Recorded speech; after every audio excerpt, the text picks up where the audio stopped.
আহ, সেটা তো আসলে এখন অনেকেই অনেকভাবে এটা ব্যাখ্যা করছেন যে একটা বিপ্লব হওয়ার পরে যে সমস্ত পরিবর্তন হওয়া দরকার ছিল সে সময় হয় নাই, অথবা যেই সরকার গঠনের যে প্রক্রিয়া সেটাতেই আসলে মূলত গলত ছিল। আরও অনেকগুলো বিষয় আসছে।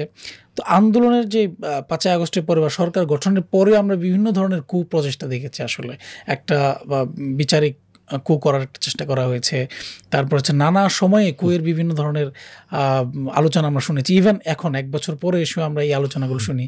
গত 2 দিন আগেও শুনলাম রাতে অনেকেই কু নিয়ে আসলে। তো এই যে বিভিন্ন ধরনের চাপ আমরা দেখেছি এই পরে, এই চাপগুলোকে আসলে কি বাংলাদেশে এখন কু হওয়ার মতো অবস্থা আছে? আমি মনে করি যে বাংলাদেশে এই মুহূর্তে কু হওয়ার মতো কোনো পরিবেশ পরিস্থিতি নাই। বাংলাদেশের মানুষজন প্রস্তুত আছে, নানাবিধ ষড়যন্ত্র আছে।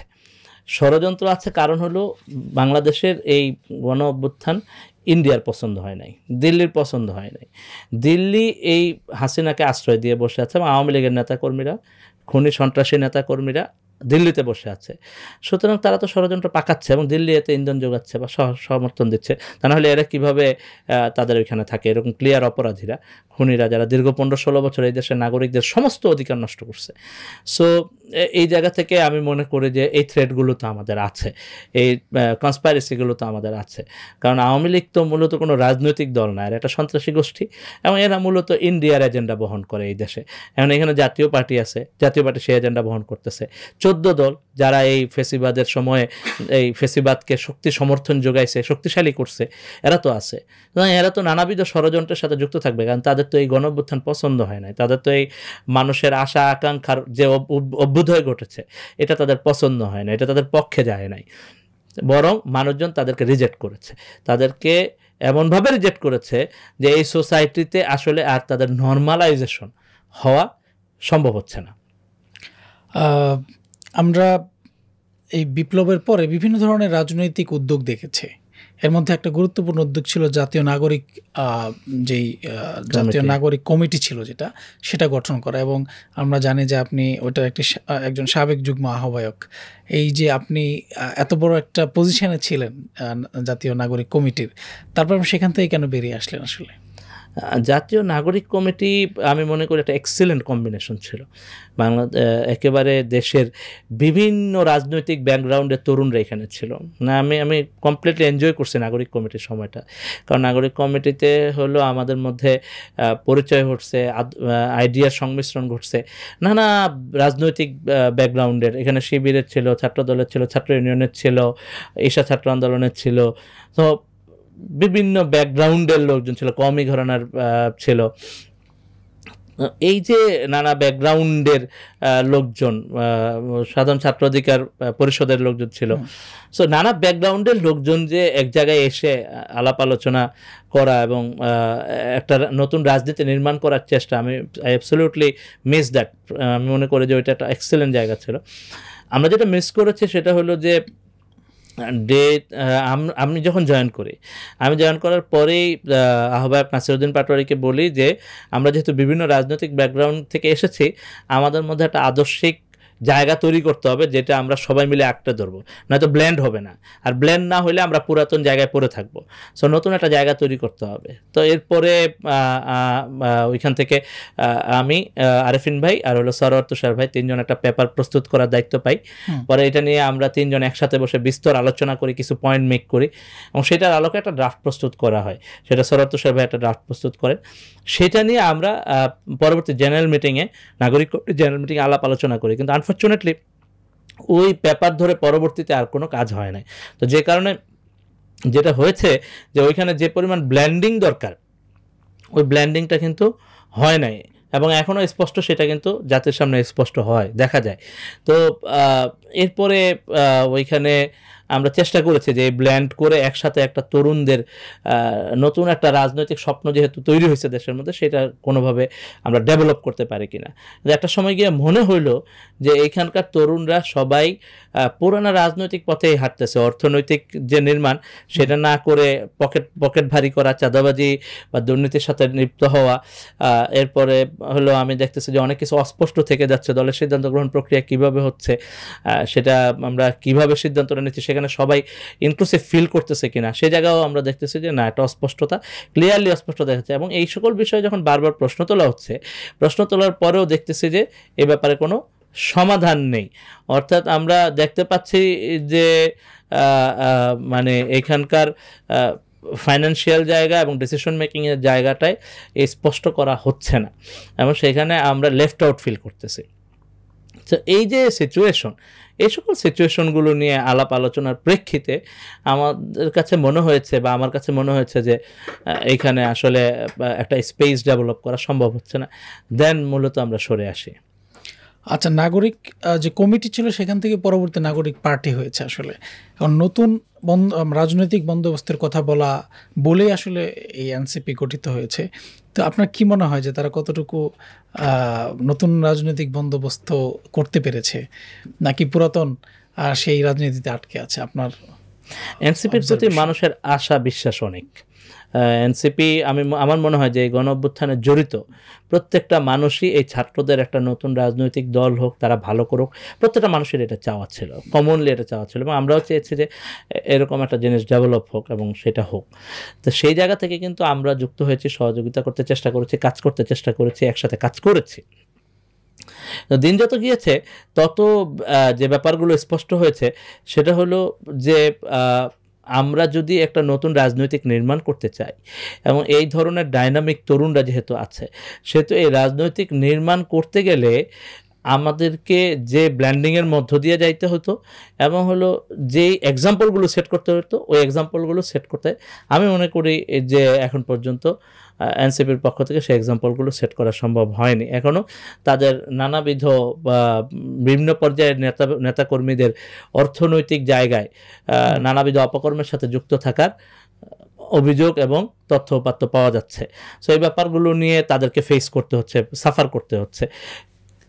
যদিও আমি গণ অভ্যুত্থানের প্রধান একটা দল হিসেবে আমি মনে করি যে এনসিপি যেই দাবিগুলো তুলছে, নতুন সংবিধান, গণ অধিকার পরিষদ এবং আরও বিভিন্ন যে দাবিগুলো তুলছে, সেগুলো গণ অভ্যুত্থানের সাথে প্রাসঙ্গিক দাবি, এবং সেই জায়গায় যদি তাদের ইন্টিগ্রিটি এবং সততাটা স্পষ্ট থাকতো জনগণের সামনে, তাহলে আজকে তাদের এতটা সাফার করতে হতো না, তারা আরও অনেক ভালো অবস্থানে থাকতে পারতো, এবং জনগণের প্রত্যাশাটাও ছিল সেরকম। আপনি সেই জুলাইয়ের প্রত্যাশাকে ধারণ করে আসলে পরবর্তীতে আমরা দেখেছি আপ বাংলাদেশ বা ইউনাইটেড পিপলস বাংলাদেশ একটি দল গঠন করেছেন। তো আপ বাংলাদেশ আসলে কি ধরনের সংগঠন, এটা আপনার মুখ থেকে আমরা একটু জানতে চাই। আপ বাংলাদেশ বেসিক্যালি আমরা রাজনৈতিক দল না বলে রাজনৈতিক প্ল্যাটফর্ম বলছি, কারণ একটা দল গঠনের জন্য অনেক প্রস্তুতি লাগে। সো সেই দল গঠনের প্রস্তুতি, যে প্রিপারেশন, সেই প্রিপারেশনের জায়গাগুলো আগে ডেভেলপ করতে হবে। তরুণদের মধ্যে যে রাজনৈতিক চেতনার উন্মেষ ঘটেছে, তাদের কাছে যাইতে হবে, তাদের সাথে কথা বলতে হবে, এবং একই সাথে আমি একটু আগে যেটা বলতেছিলাম যে কিছু মডেল তো আমাদের সেট করতে হবে, যে না, আমি চাঁদাবাজি দুর্নীতি না করেও এখানে একটা মানে এমন একটা ফাইন্যান্সিয়াল পলিসি ডেভেলপ করতে পারি যাতে দলটা চলে, এবং একই সাথে মাসল নির্ভর পলিটিক্স না হয়ে সেই পলিটিক্সটাকে আমরা কিভাবে পলিসি বেসড, সলিউশন বেসড এবং প্রো পিপল পলিটিক্স ডেভেলপ করতে পারি। সো এই জায়গাগুলো নিয়ে আমি মনে করি যে আমাদের কাজ করার, আরও কিছু কাজ করার সুযোগ আছে, আরও এক্সপিরিয়েন্স নেওয়ার দরকার আছে, আরও অনেক এক্সপিরিয়েন্স লোকদের সাথে মেশার, কথা বলার দরকার আছে। সেই জন্য আমরা দল গঠনের পূর্বে মূলত প্ল্যাটফর্মটা গঠন করেছি, এবং এই প্ল্যাটফর্মে আমরা নানা পর্যায়ের মানুষের সংমিশ্রণে একটা কমন জায়গা ডেভেলপ করতে চাচ্ছি, একটা কমন ইডিওলজিক্যাল পজিশন, এবং হলো ফাইন্যান্সিয়াল মডেল, এবং হলো একটা policy based, solution based, pro people, গণমুখী রাজনীতি কিভাবে তৈরি করা যায়, এই জায়গাগুলোকে আমরা ডেভেলপ করতে চাচ্ছি আর কি।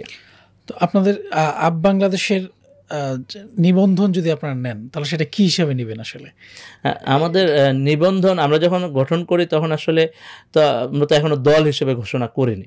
প্রথমত দল হিসেবে আমাদের রিফর্ম ট্রান্সফরমেশন লাগবে, তারপরে আমরা নিবন্ধনের প্রক্রিয়ায় যাব। এখন আমাদের যেটা হয়েছে যে আমরা সারা দেশে প্রায় 50টা জেলায় কমিটি দিয়েছি, 10টা মহানগরে কমিটি দিয়েছি, অনেকগুলো উপজেলা থানাতেও আমরা 10-12টা উপজেলা থানাতেও কমিটি দিয়েছি। এই কমিটিগুলো চলমান আছে আর কি। সো যখন এই সকল কমিটিগুলো আমাদের সংগঠনটা শক্তিশালী হয়ে যাবে, আমরা এখন সংগঠন শক্তিশালী করার দিকে নজর দিয়েছি আর কি। সংগঠন শক্তিশালী করা এবং পলিটিক্যাল অ্যাক্টিভিজম করা, রাজনৈতিক বিভিন্ন বিষয়ে নিজেদের কর্মসূচি দেওয়া। সো এর মধ্য দিয়ে আমরা আগে সোসাইটিতে মানুষের কাছাকাছি যেতে চাই, তারপরে আমরা নিবন্ধনের দিকে অগ্রসর হওয়া, দলের দিকে অগ্রসর হওয়ার ক্ষেত্রে তখন আমরা মানুষের পরামর্শ নিব আর কি, একেবারে মাস পিপলের পরামর্শ নিব, দলের মানে ওভারঅল বিষয় নিয়ে, দলের নাম নিয়ে আলাপ হবে, দলের নানাবিধ নিবন্ধন সংক্রান্ত যে বিষয় আছে সেসব বিষয়গুলো আমরা পাবলিক ওপিনিয়ন নেব। আচ্ছা, একটা বিষয় আমরা প্রায় দেখি যে আপনার যেহেতু সাবেক শিবির বা শিবিরে ছিলেন এবং স্বাভাবিকভাবেই জামাত এবং শিবিরের একটা সম্পর্ক আছে, সেই জায়গা থেকে অনেক ক্ষেত্রে প্রশ্ন করা হয় যে বাংলাদেশ কি জামাতের সাথেই কোনো একটা লিয়াজো করে তৈরি করা কোনো সংগঠন কিনা, বা এরকম অনেক ধরনের পকেট সংগঠন কিনা, অনেক কথাবার্তা শোনা যায়। সে ব্যাপারে আপনার অবস্থান বা আপনার দলীয় বা সংগঠনের অবস্থান কি আসলে? আমি যে শিবির করেছি এটা তো প্রকাশ্য, এটা গোপনের কিছু নাই, এবং এটা নিয়ে কোনো হীনমন্যতারও কিছু নাই।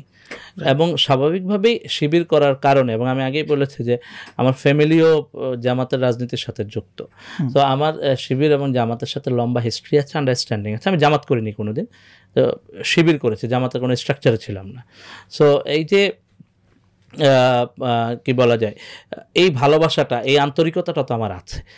এখন আমরা যখন নতুন সংগঠন করেছি, তখন আমরা নতুন সংগঠন করেছি হলো স্পষ্ট বলেছি যে জুলাই গণ অভ্যুত্থানের আকাঙ্ক্ষাগুলোকে সামনে রেখে আমরা রাজনীতিটা নির্মাণ করতে চাই। তো সেই জায়গায় আমরা এই যে তরুণরা নেমে এসেছে, আমি মনে করি যে তাদের মধ্যে কয়েকটা কমন জায়গা আছে। একটা হলো তারা ইন্ডিয়ান হেজেমনিকে রিজেক্ট করেছে তরুণরা, তারপরে হলো তারা ফেসিজমকে রিজেক্ট করেছে, এবং তারা ইসলামোফোবিয়া সহ এই ধর্মবিদ্বেষের যে জায়গা, এই জিনিসগুলোকে তারা রিজেক্ট করেছে তরুণরা। একই সাথে তরুণরা একটা দুর্নীতিমুক্ত, করাপশন ফ্রি একটা পলিটিক্স চায়। এই যে জেন্টলম্যান একটা পলিটিক্স, এই পলিটিক্সটা ডেভেলপ করতে চায়। সো সেইখানে এসে আমরা এই কাজটা করতে চাই। তো এই জায়গাটা আমি মনে করি আমরা করতে চাই ডেমোক্রেটিক যে ভ্যালুজ আছে, সোসাইটির যে আন্ডারস্ট্যান্ডিং আছে, এই আন্ডারস্ট্যান্ডিংকে সামনে রেখেই, এবং এই ডেমোক্রেটিক যে স্ফিয়ার আছে, সেই স্ফিয়ারে এই পরিবেশটাকে আমরা কত বেশি সহনশীল করে তুলতে পারি, মানুষের জন্যে তার মতামত প্রকাশের ক্ষেত্রে, তার চলাফেরার ক্ষেত্রে, তার আন্ডারস্ট্যান্ডিংয়ের ক্ষেত্রে, এই জায়গাটাকে আমরা লিভেবল করে তুলতে চাই, কমফোর্টেবল করে তুলতে চাই। যে কালচারটা বাংলাদেশে আছে, পলিটিক্যাল কালচারটা, যে একজন আরেকজনকে সহ্য না করার, এবং এই জায়গাটাকে আমরা ভাঙতে চাই। আমি মনে করি যে এটা তরুণদের শক্তি দিয়ে সম্ভব। তো সেই জায়গা থেকে আমরা মূলত একটা তারুণ্য নির্ভর দল, যেখানে আমরা সিনিয়রদের অভিজ্ঞতাকে সাথে নিয়ে তারুণ্যের শক্তিকে কাজে লাগিয়ে আমরা একটা রাজনীতি ডেভেলপ করতে চাই। তো সেইখানে